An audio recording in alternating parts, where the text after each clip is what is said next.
Hi, this is Dr. Wysong. Evolution means that over time living creatures spontaneously emerge from the building blocks of stardust and energy. Now we know that free will is characteristic of most, if not all, living things, and certainly that's true for us.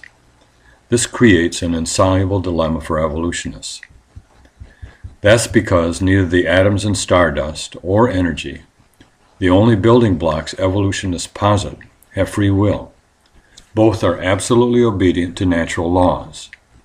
They're like machines. An atom of carbon on its own can no more decide where it will go or to be an atom of uranium than a lawnmower on its own can decide to become a solar-powered motorbike. Electrons don't decide their orbit. Protons and neutrons can't disobey the strong and weak nuclear forces and electromagnetism. And energy behaves in perfectly predictable ways, obeying the laws of thermodynamics.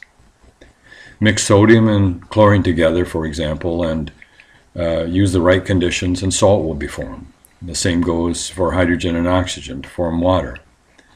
Our entire natural world depends upon its components behaving laws. Our modern world also depends upon matter and energy acting predictably according to natural law.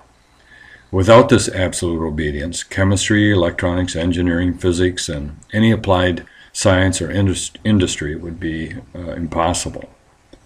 Our bodies would not even hold together if atoms and electrons could decide at any time whether to be a part of us or to be something else.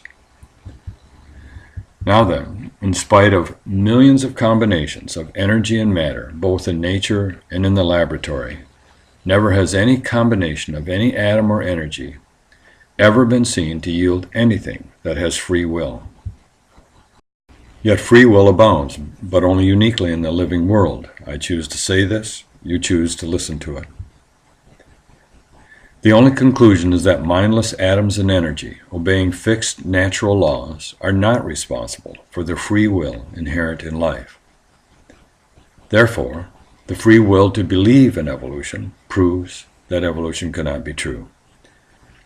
A syllogism summarizing this would be, premise number one would be free will is not present in atoms and energy. Premise number two, life consists of free will. The conclusion is, therefore, atoms and energy cannot account for the existence of life.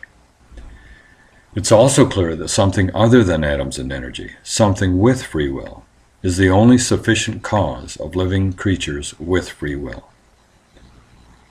Notice that this conclusion has everything to do with reason and evidence, and nothing to do with man-made religions.